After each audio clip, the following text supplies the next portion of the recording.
the love of the game, the challenge. Like I would watch Magic play, I'd watch Michael play, and I would see them do these unbelievable things, and I'd say, can I get to that level? I don't know, but let's find out.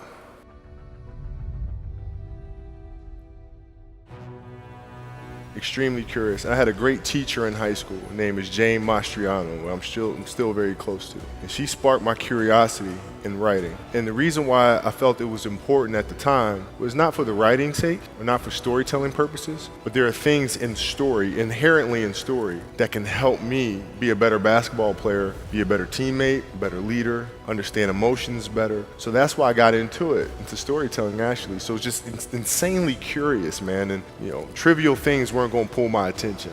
It had to be things weren't going to pull my attention. It had to be things that I had a purpose. I wanted to be one of the best basketball players to ever play. And anything else that was outside of that lane, I didn't have time for. And so that curiosity to see where I could push this thing led me down that path, I think.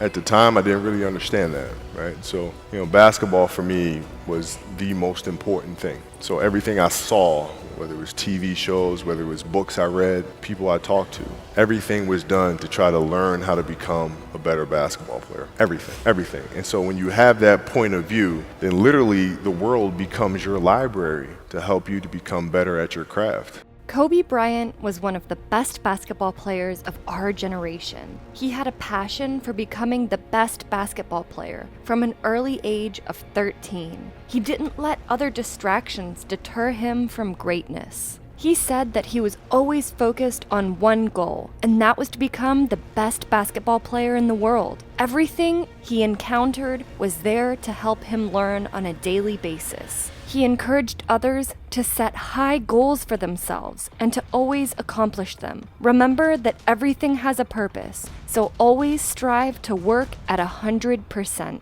Remember to improve. You're not criticizing the person, you're criticizing the act. Pay attention to your colleagues and teammates and what motivates them. They are there to help you succeed. Kobe was a great player and a great mind, and he is surely missed today.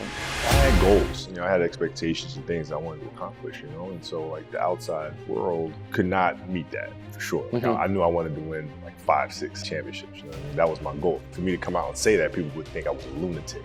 So no matter what they said or what they threw at me, my expectations were certainly higher. You wake up in the morning and you go, even if you tried to dial it back, it'll just build up, and then it'll just come out 10 times worse than it was before. My direction is always do not break the magic. We don't compromise that. Do not break the magic. Everything comes from this world. Everything has purpose, and everything must be to the best of your ability. So my job is really to make sure that when you work here, you're tasked with challenging yourself to do the best job you can, and that means you have to be honest and be brave about it. You got to be able to look in the mirror and say, I can do better.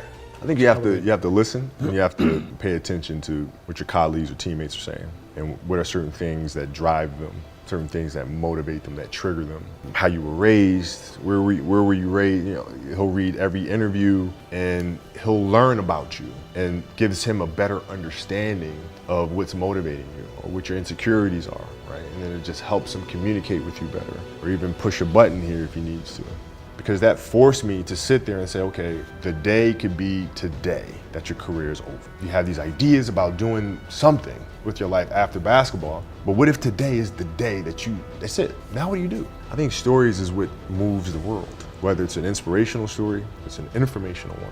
Nothing in this world moves without story, be it from the political world, sports world. Nothing that we have moves without story. And so I think that is the root of everything. And if we're going to try to make the world a better place, story is the right place. Just kind of listen to the self. Preferably would be in the morning as you start your day. I meditate every day. I do it in the mornings, and I do it for about 10 to 15 minutes. I think it's important because it sets me up for the rest of the day. It helps me. It's like having an anchor. If I don't do it, I feel like I'm constantly chasing the day. as opposed to being able to be controlled and dictate the day. Not that you're calling the shots on what comes forward, but the fact that I am set and ready for whatever may come my way. You know, I have a calmness about whatever comes my way and a poise, and that comes from starting the morning off with meditation. For me, it's really just listening to my inner self. I mean, that's basically it. Like you sit in silence and you just allow these thoughts to come forward, and you get a chance to observe the self and things that may be lying beneath the surface that if you don't have that time to sit quietly on your own, you'll never pay attention to. You know, because if you think about it, like the reality is we're paying attention to so many things that are going on around us. Thank you for watching, and please don't forget to like, comment, and subscribe.